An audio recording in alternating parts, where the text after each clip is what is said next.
안녕하십니까. 정밀기획과 3학년 밀링 가공 수업을 시작하겠습니다. 이번 시간은 이론에 대한 것인데요. 총 4번째 강의입니다. 우리 NCS 능력단인 평면 총형 가공 그리고 엔드밀 가공에 대해서 반드시 알아야 하는 핵심 이론 그 첫 번째 수업입니다. 그래서 오늘의 학습 목표는 핵심 전공 이론들을 누군가에게 말할 수 있는 것입니다. 그래서 그 하나하나의 이론들을 잘 학습해 가면서 내가 산업 현장에 나가서 누군가에게 이 이론을 이야기할 때 막힘없이 말할 수 있을 정도로 학습하는 것이 오늘의 학습 목표입니다. 자, 그럼 그 첫 번째 시작하겠습니다. 먼저 밀링 가공의 종류를 보면 첫 번째 정면 가공입니다. 정면 가공과 이 평면 가공은 동일한 면을 가공을 하는 것인데요. 우리가 용어를 이제 어떤 밀링 머신을 쓰느냐에 따라서 다양한 책에서 명칭을 달리하고 있기 때문에 여러분들한테 소개를 해드리겠습니다. 정면 가공은 수직 밀링 머신에서 이 평면을 가공할 때 이 평면 가공의 명칭을 정면 가공으로 많이 불리고 있고요. 얘는 수평 밀링 머신입니다. 수평 밀링 머신에서 가공을 할 때 이 플레인면, 이 평면을 가공한다 그래서 이 평면 가공이라고 명칭을 하고 있습니다. 어떻게 보면 둘 다 평면을 이제 평평한 면을 가공하는 작업인데 수직이냐 수평 밀링 머신이냐에 따라서 그 작업 명칭을 달리하고 있는 전공 서적이 있기 때문에 소개를 해드렸습니다. 정리하자면 정면 가공이든 평면 가공이든 평평한 면을 가공한다는 것입니다. 두 번째로는 각도 가공입니다. 더브테일 가공이라고도 하는데요. 이러한 형상의 공작물을 만드는 것이 이제 더브테일 가공입니다. 그래서 이런 어떤 형상의 이름을 딴 것을 우리가 뒤에 가공을 붙여서 이런 밀링 가공의 종류에 많이 포함이 되고 있습니다. 다음으로는 홈 가공입니다. 이 모양을 이제 홈이라고 하는데요. 홈 모양을 만드는 것이 우리가 홈 가공입니다. CNC 선반에서도 이런 홈 가공을 우리가 이제 황삭, 정삭, 그 다음에 홈 가공을 주로 이용하고 있죠. 홈이긴 홈인데 T 형상의 홈을 가공한다 그래서 이 T홈 가공이라고 합니다. 그 다음에 이것처럼 기어의 형상을 만든다 그래서 기어 가공이라고 하고요. 키의 홈을 만든다고 해서 키홈 가공으로 불립니다. 그 다음에 이제 드릴의 이 비틀림 형상, 이 날을 가공한다 그래서 비틀림 홈 가공이라고 하고요. 공구의 측면을 가공한다 그래서 측면 가공 혹은 공면 가공. 그 다음에 제품이 있을 때 처음에 이러한 재료가 있었겠죠. 이 재료를 한 번의 공구를 총 내가 원하는 형상의 그 형태를 가진 이 공구를 가지고 한 번에 진행함으로써 그런 제품을 만들 수 있는 것이 이 총형 가공입니다. 총 형상을 가진 가공, 그래서 총형 가공입니다. 윤곽 가공, 명칭에 따라 이제 다 다르기 때문에 헷갈릴 수도 있습니다. 어떤 건 측면이고 어떤 건 윤곽이고, 제품의 어떤 그 경계, 즉 윤곽을 나타내는 가공, 그래서 윤곽 가공입니다. 분류가 애매하긴 한데 전공 서적에 따라서 저자가 붙이는 명칭이 다 다르기 때문에 우리 전공 용어에는 각 나라별로, 각 서적별로 다 다르기 때문에 모두 알아두어야 할 필요는 있습니다. 자, 이것은 재료를 절단하고 있기 때문에 절단 가공이라고 불립니다. 밀링 가공에서는 어떤 종류의 가공을 할 수 있나요? 라는 물음을 받았을 때 다음과 같은 12가지 정도는 말할 수 있어야 전공자다 라고 말할 수 있을 것입니다. 자, 다음으로는 우리가 밀링 가공으로 어떠한 재료를 가공을 합니다. 근데 그 재료는 대부분 철의 재질입니다. 그래서 이 철이 만들어지는 과정은 최소한 알고 있어야 합니다. 그래서 철에는 어떠한 것이 있는지, 그 다음에 이 철을 가공을 할 때 어떤 공구가 제일 적합한지, 이거 정도는 여러분들이 알고 있으셔야 그래도 나중에 산업 현장에 나가서 어떤 공작물에 적합한 공구 재료를 선정할 수 있을 것입니다. 제품을 가공할 때 발생하는 열이라든지 그 어떤 조건에 따라서 여러분들은 공구 재료를 선정을 해야 됩니다. 무조건 비싼 공구가 좋은 건 아닙니다. 실제 산업 현장에서 제품을 만들 때 제품 단가를 선정해야 되는데요. 이 제품 단가를 선정할 때 무조건 싼 공구만 썼을 때 제품을 만들 때 자주 부러지거나, 무조건 비싼 공구를 썼는데 제품의 단가에 맞지 않는 공구를 사용한다면 비합리적이겠죠. 그래서 많은 공구 재료 중에서 여러분들은 하나를 선택하셔야 합니다. 자, 그럼 다음부터 첫 번째 철이 만드는 과정부터 알아보겠습니다.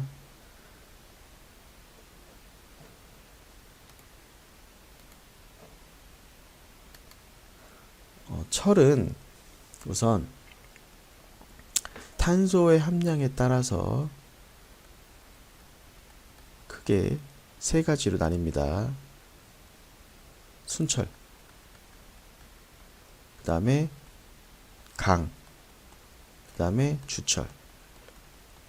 자, 이렇게 세 가지로 나뉘는데요. 순철은 0.02% 일반적으로 퍼센트 이하일 때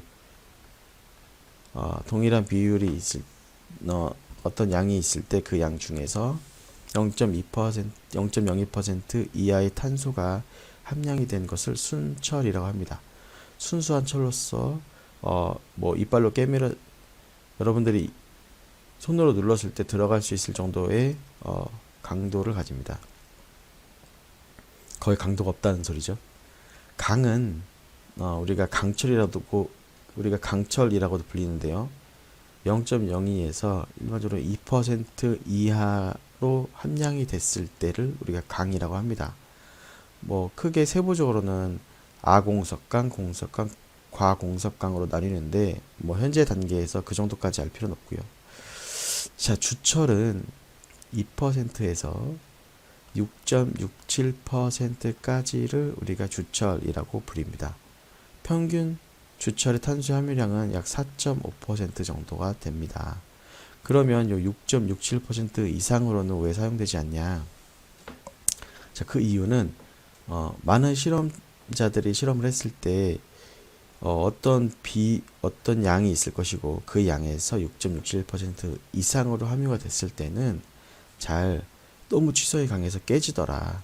그래서 그 이상은 재료로서 가치가 없다. 그래서 이 기계 분야에서는 그 이상을 다루지 않습니다. 그렇기 때문에 여러분들은 탄소가 함유될수록 어떠한 성향을 갖는지, 재료에 어떤 영향을 미치는지를 알아야 되는데요. 기본적으로 우리가 경해진다. 즉 단단해진답니다. 단단해진다. 순수한 재료에 탄소가 함유되면 함유될수록 단단해집니다. 그래서 탄소의 함유량이 많으면 많을수록 잘 깨집니다. 자, 그래서 2% 이상의 재료로는 우리가 주조용 철로 많이 사용을 하고요. 이 이상의 재료를 두드렸을 때는 잘 깨지기 때문에 이 영역에서는 강의 재료로서 사용되지 않습니다.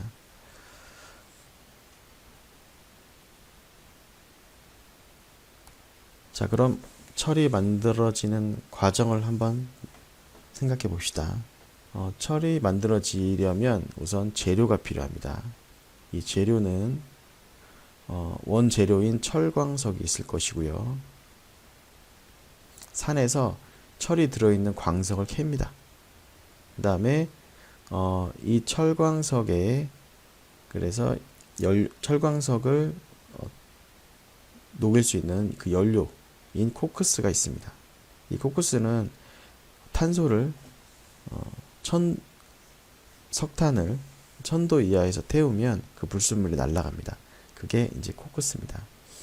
그 다음에 이 두 개, 이 철광석 코크스를 녹였을 때 나오는 불순물을 이제 제거하는 것이 이제 석회석으로서 이 세 가지는 반드시 필요한 재료입니다.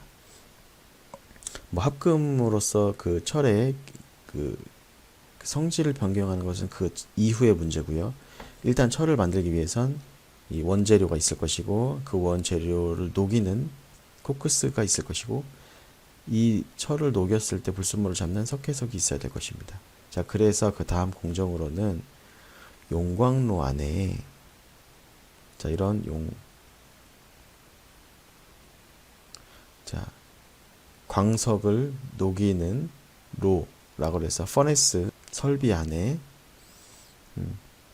철광석, 그 다음에 코크스, 석회석, 그 다음에 철광석, 코크스, 석회석을 번갈아 가며 넣습니다.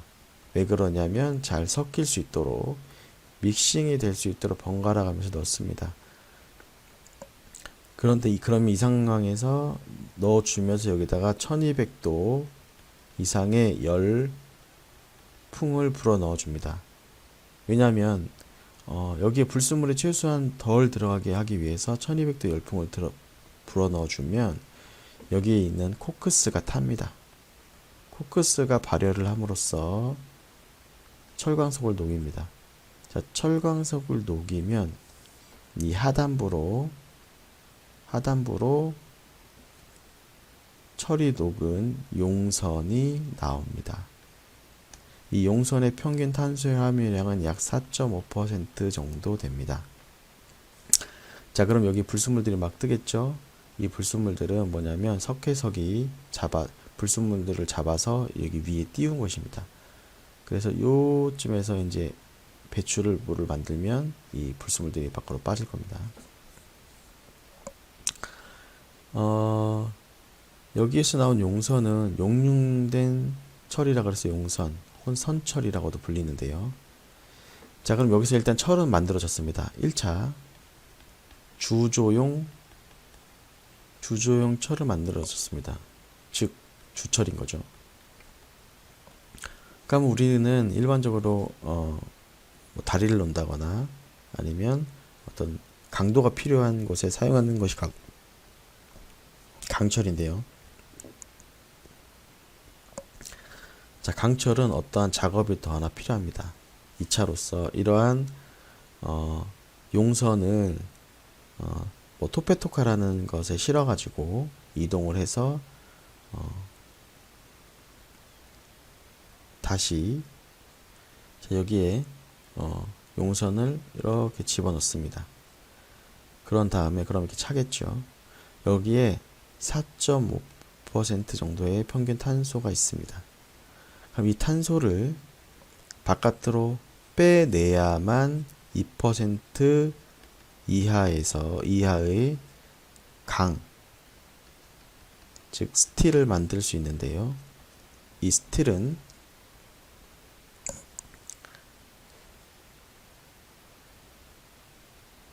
최소한 2.5% 이상의 탄소를 날려야 합니다. 자, 그 방법은 의외로 간단합니다. 자, 한번 생각해 볼까요? 주철에서 강을 만들기 위해서 얘는 녹은 철이죠. 녹은 철, 즉 용선을 용선을 넣고 여기에다가 어떤 작업을 하나를 해주면 탄소가 줄어듭니다. 그 방법이 뭐냐면 배웠는지 안 배웠는지 모르기 때문에 여러분들에게 질문을 하기가 좀 그러네요. 자, 방법은 한번 생각해 볼까요? 어떠한 작업을 했을 때 탄소가 날아가는가? 자, 정답은 이 안에다가 고압에 산소를 불어넣어 줍니다. 이 렌스라고 하는 이 부분을 집어넣어서 고압에 산소를 집어넣어 주면 여기에 있는 탄소가 산소를 만납니다. 그러면 이산화탄소가 돼서 이 바깥으로 빠져나와서 공기 중으로 날아갑니다.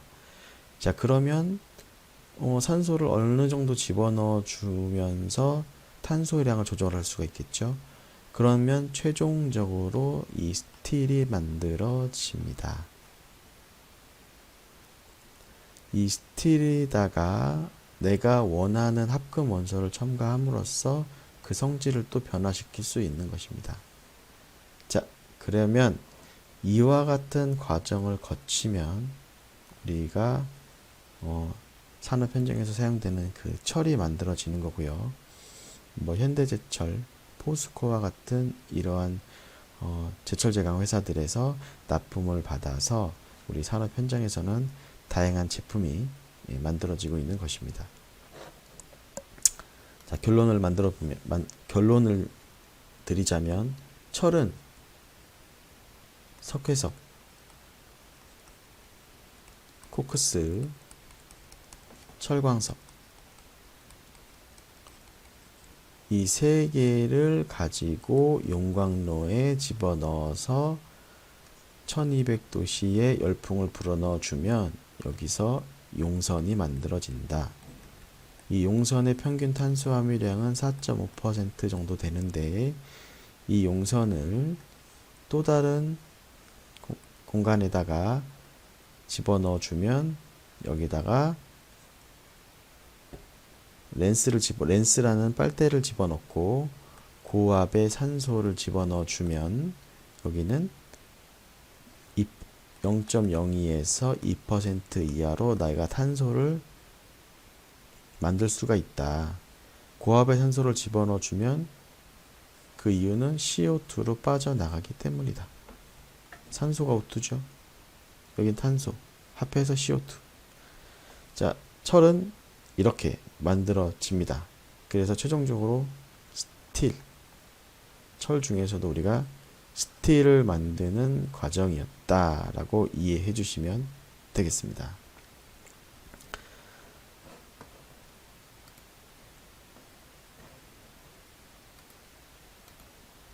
자, 다음으로는 공구 재료에 대해서 살펴보겠습니다. 자, 공구 재료는요, 탄소에다가 어떤 것을 첨가했냐에 따라서 그 종류가 달라집니다. 자, 처음에 탄소만 가지고 주 재료를 사용해서 작업을 해봤더니 열이 많이 발생을 하고 그 다음에 내구성이 좋지 않아서 합금을 하기 시작했습니다.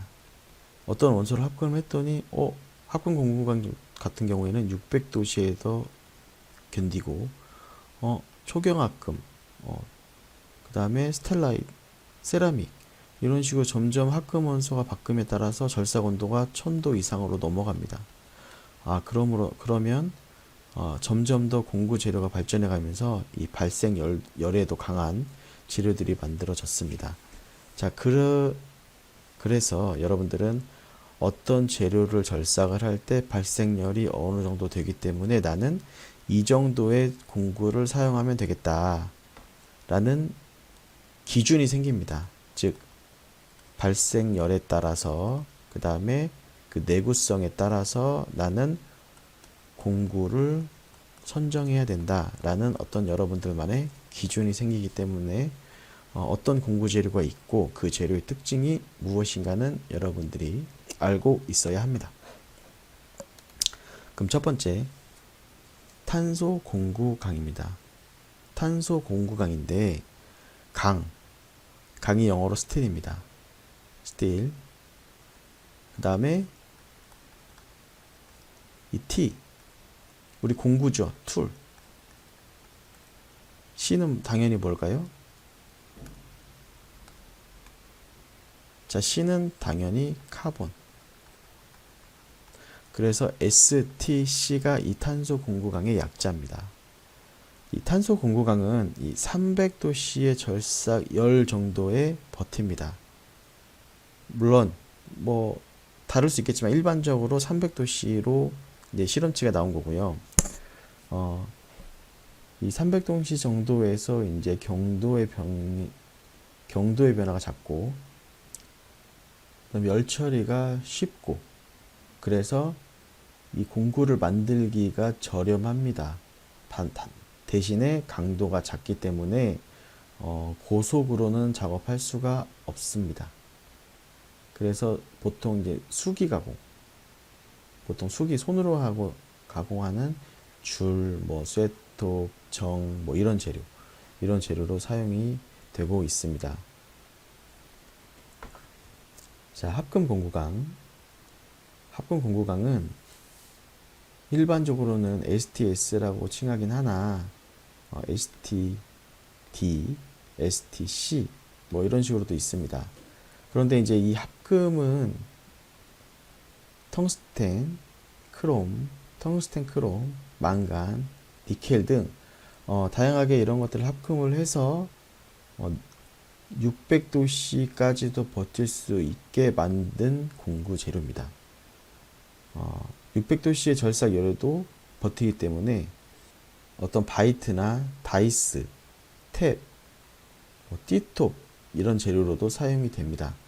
일단 결론적으로 보면은 절삭 열이 핵심입니다.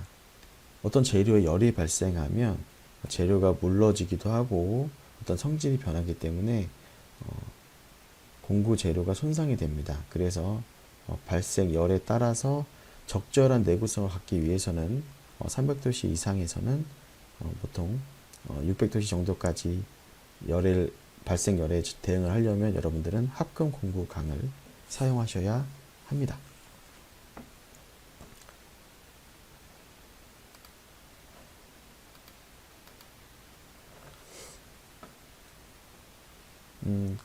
고속도 강입니다. 다음으로 고속도 강은 앞에 있는 합금 재료처럼 뭐 STC, STD, STS 이런 식으로 다양하지 않고 HSS 하나로 씁니다. 이 고속도 강을 현장에서는 하이스라고 합니다. 하이스. 그게 왜냐면 하이스로 해.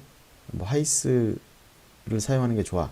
뭐 현장 분들은 이렇게 많이 사용하시는데요. 현장 엔지니어 분들이죠. 하이, 높다. 스피드, 고속에서 사용한다. 얘는 당연히 스틸입니다. 하이, 스피드, 스틸. 자, 기본적으로 이 탄소강이 기본이 베이스가 되겠죠. 이 탄소강에 텅스텐의 약자입니다. 크롬, V, 바나듐. 이제 표준 고속도강입니다. 이게 우리가 표준 기준이 되는 고속도강의 합금 성분입니다. 얘는 반드시 여러분들이 알고 있어야 되는데요. 텅스텐, 크롬, 바나듐의 합금 비율이 18대 4대 1입니다. 요거 암기할 사항이고요. 그래서 이것이 합금된 것으로서요. 얘도 이제 600도씨 정도에서 버티는데 탄소강보다도 2배의 절삭 속도, 이건 실험치겠죠? 2배의 절삭 속도로 가공이 가능합니다. 자, 그래서 뭐 강력 절삭 혹은 밀링 커터 재료로 사용이 됩니다. 자, 대신에 얘는 뜨임 처리를 3회 이상 반복해야 되기 때문에 재료의 가공비가 비쌉니다. 그래서 우리 보면은 탄소강보다 합금강이 더 좋고요. 합금강보다 고속도강이 더 좋습니다. 300도씨 정도가 되냐, 얘는 600도씨 정도가 되냐, 뭐 얘도 600도씨 정도가 되냐인데 강도가 얘보다 더 높고 절삭 속도를 2배 이상, 절삭 속도가 2배 이상 더 주어진다면 표면의 정밀도, 즉 매끄러운 정도가 달라지겠죠. 그래서 여러분들은 내가 이걸 쓸 거냐, 이걸 쓸 거냐, 이걸 쓸 거냐. 점점 가면 갈수록 재료 비용이 더 들기 때문에 잘 선택하셔야 합니다. 뭐 학교에서는 여러분들이 가공을 많은 사람들이 어떠한 절삭 조건, 힘을 더 주기도 하고 약하게 주기도 하기 때문에 상대적으로 비싼 공구 재료를 사용하기도 한다지만 현장에서 무조건 비싼 것을 사용하기에는 무리가 있기 때문에 잘 많은 실험실을 여러분들이 얻어야 합니다. 자, 주조 경질 합금. 고속도강보다 더 발전된 것으로서요. 또한 주조적 성질이 반영이 돼서 일부 반영이 돼서 경한 성질의 합금을 만든다. 그래서 주조 경질 합금이 그 명칭입니다. 그 주요 제품으로는 스텔라이트라고도 하는데요. 제품의 명입니다. 그래서 이 스텔라이트가 너무 유명해서 이 주조 경질 합금을 대체 용어로서 사용하기도 합니다. 그래서 이 주조 경질 합금은요, 코발트가 주성분입니다. 코발트를 주성분으로 해서 이 코발트, 크롬, 텅스텐, 탄소계를 두루 합해서 만든 것인데 지금까지 600도씨였다면 약 800도씨의 절삭열에도 버팁니다. 또한 열처리, 뭐 4단계 기본 열처리, 담금질, 뜨임, 풀림, 불림, 뭐 그 외에도 열처리가 불필요하며, 자, 이 탄소강보다 2배로의 절삭 속도가 가능한 것이 고속도강이었는데, 이 고속도강보다도 더 2배 정도의 절삭 속도로도 가공이 가능합니다. 자, 그래서 뭐 황동이나 청동, 뭐 이런 곳에 이런 재료의 절삭 공구 재료로도 사용이 됩니다. 자, 다음으로 초경합금입니다. 초경합금은 뭐 소결, 작게 뭐 결정을 만들었다. 그래서 소결 초경합금으로도 불리는데요. 지금까지 우리가 나왔던 온도 300도, 600도, 800도 이거 다 실험치입니다. 그런데 얘는 1100도씨 정도에서도 버팁니다. 도씨죠. 도씨. 단위가 중요하죠. 1100도씨 정도의 고온에서도 경도, 즉 단단함의 변화 없이 고속 절삭이 가능합니다.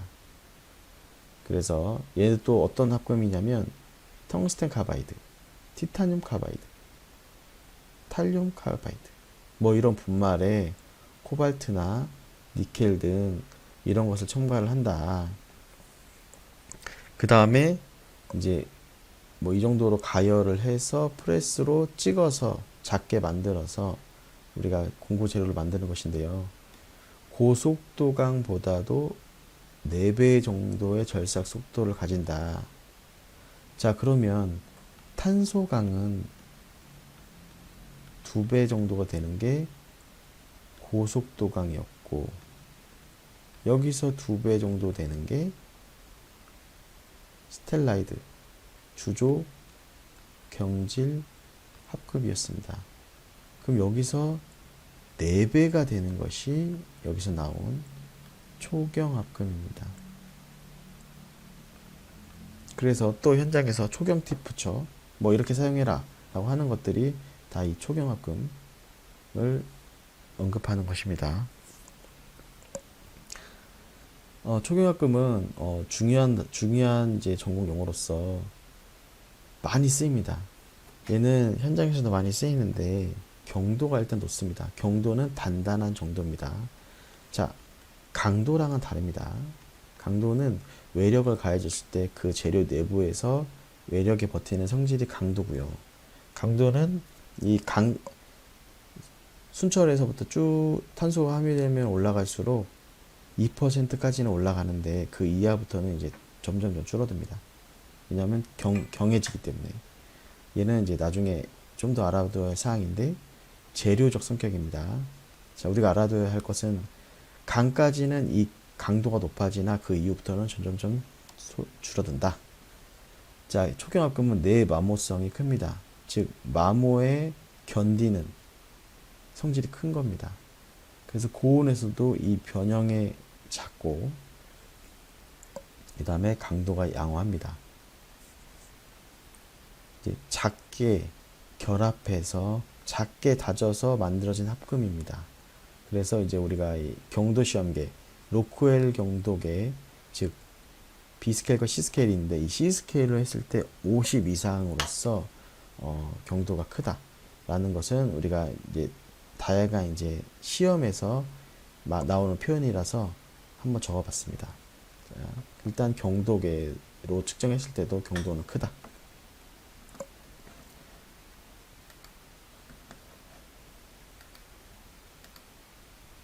자, 세라믹은요, 현재와는 좀 다르게 무기질의 비금속 재료, 우리가 비금속 재료라고 하는 것들을 고온에서 작게 소결, 즉 작게 결합시켜서, 즉 다져서 만든 것인데요. 1200도씨의 절삭 열에도 견딜 수 있는 신소재입니다. 그래서 내마모성, 즉 마모에 잘 견디고 열에도 잘 견딥니다. 그 다음에 잘 산화되지도 않아서 되게 좋은 공구로 이제 속하는데, 이제 단점은 어떤 인성, 그 버티는 힘이 좀 강합니다. 그 측면에서 이제 주어지는 힘에 잘 부서진다든지, 그 다음에 공구의 형상을 만들기 좋지 못합니다. 자, 그래서 이 세라믹은 이 어떤 측면에서 가해지는 충격이 주어지는 곳에서는 잘 사용이 되지 않습니다. 자, 우리 열이 300도씨가 있었고요. 600도씨가 있었습니다. 그 다음에 800도씨가 있었고요.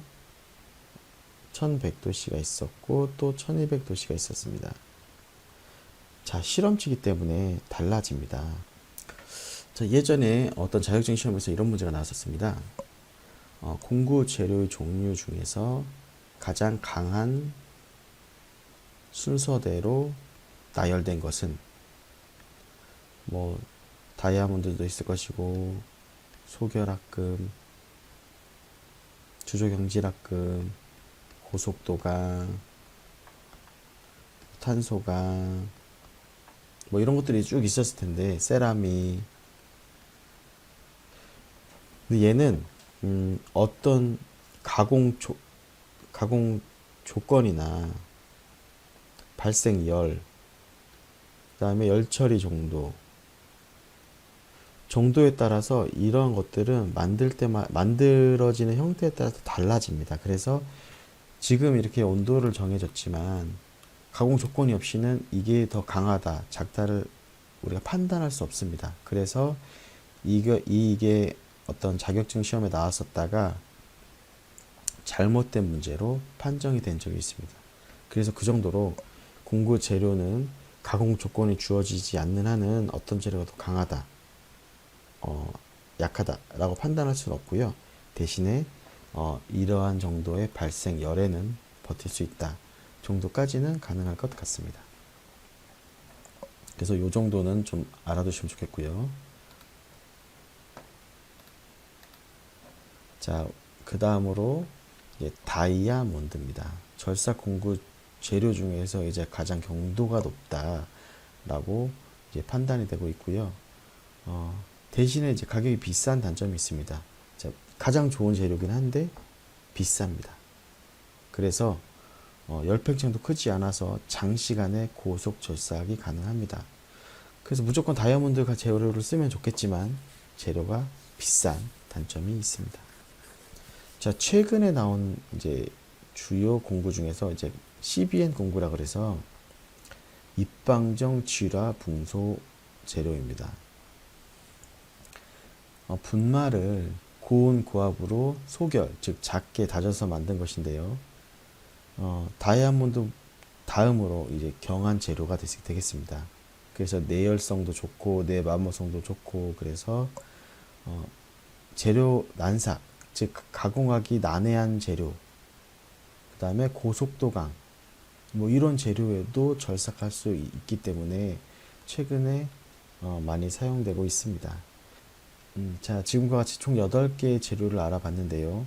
여러분들은 그 발생 열에 따라서 또 어떤 가공 조건, 즉 절삭 속도,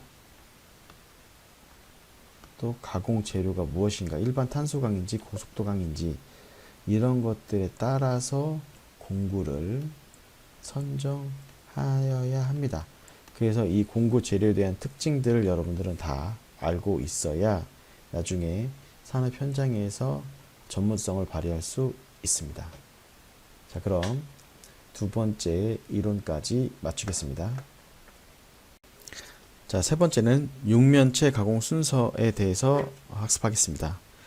지금까지 너무 그 이론적인 그 전공 이론을 학습함으로써 여러분들이 좀 머리가 아팠을 것 같은데요. 지금은 우리가 육면체 가공이라는 것을 밀링 가공에서 많이 하는데 이 요소에서도 분명히 지켜야 할 순서가 있습니다. 그 순서를 머릿속으로 암기하고 있고 이 부분이 왜 이렇게 필요한지를 알고 있다면 육면체 가공에서 이런 순서를 누구에게 이래야 한다라고 설명할 수 있을 것입니다. 자, 첫 번째, 육면체란 6개의 면을 가진 물체입니다. 그래서 이러한 직사각형, 즉 어떤 정사각형이든 사각형은 하나의 면을 가지는데요. 이것을 입체 형상으로 만들게 되면 다음과 같은 면들이 생기죠.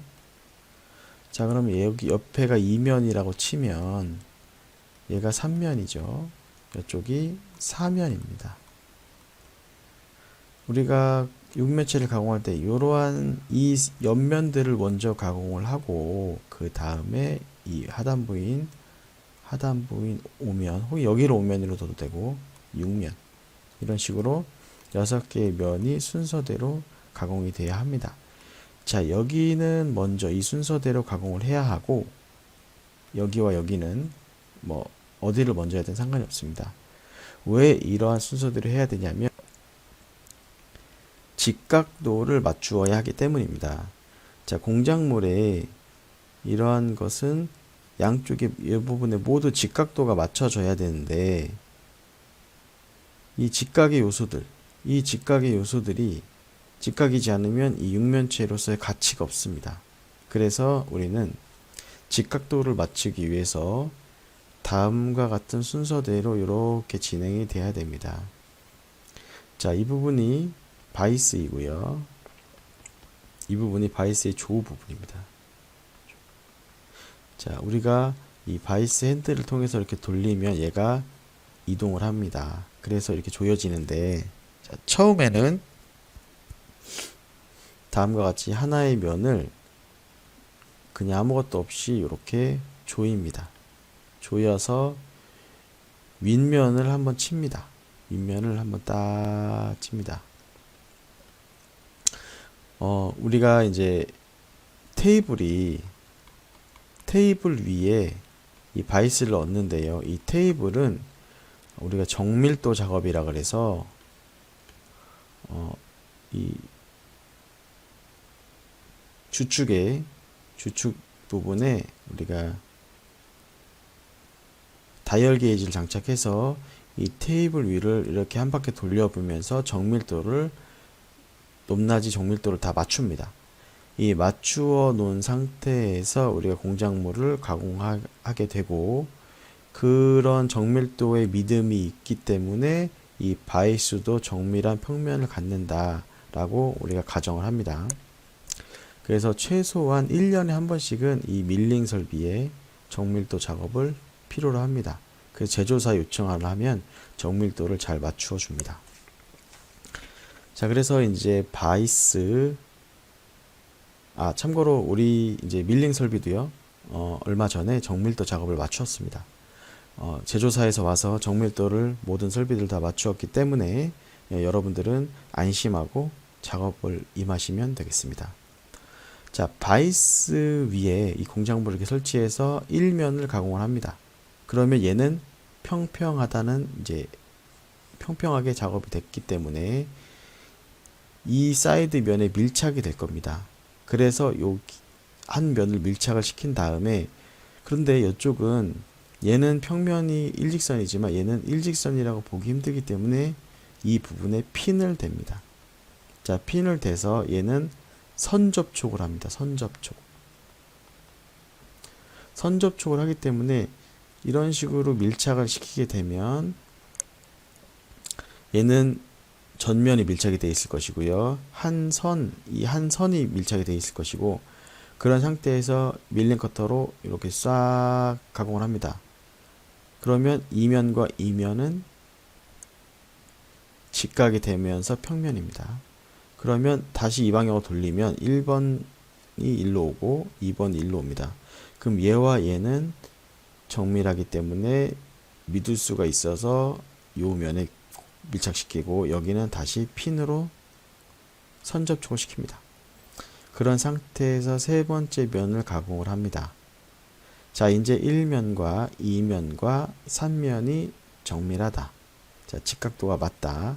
라고 가정을 하기 때문에 아무건 핀도 되지 않고 그대로 밀착시키고 나서 사면을 치면, 즉 절삭시키면 4개의 면이 우리가 이렇게 1면, 2면, 3면, 4면이 위쪽이 되겠죠. 이 4면이 평평합니다. 그래서 5면이든 뒤에 6면이든은 여러분의 기호에 맞춰서 작업을 해주시면 되겠습니다.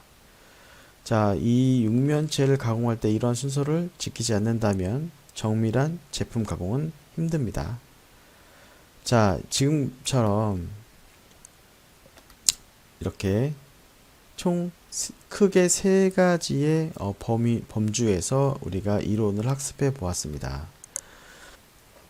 자, 지금까지 학습한 이 영상들을 다시 되돌려 보면서 필기할 부분은 반드시 필기를 하십시오. 그래야지 여러분들이 향후에 어떤 여러분들만의 자료를 만들 때 그 바탕 기본이 됩니다. 지금까지 오랜 시간 학습하느라 고생 많으셨습니다. 이번 시간 이제 밀링에 대한 주요 이론에 대해서 학습했는데요. 다음 이제 이론 시간에도 이어서 반드시 알아야 할 밀링 이론에 대해서 그 두 번째 시간을 학습하겠습니다.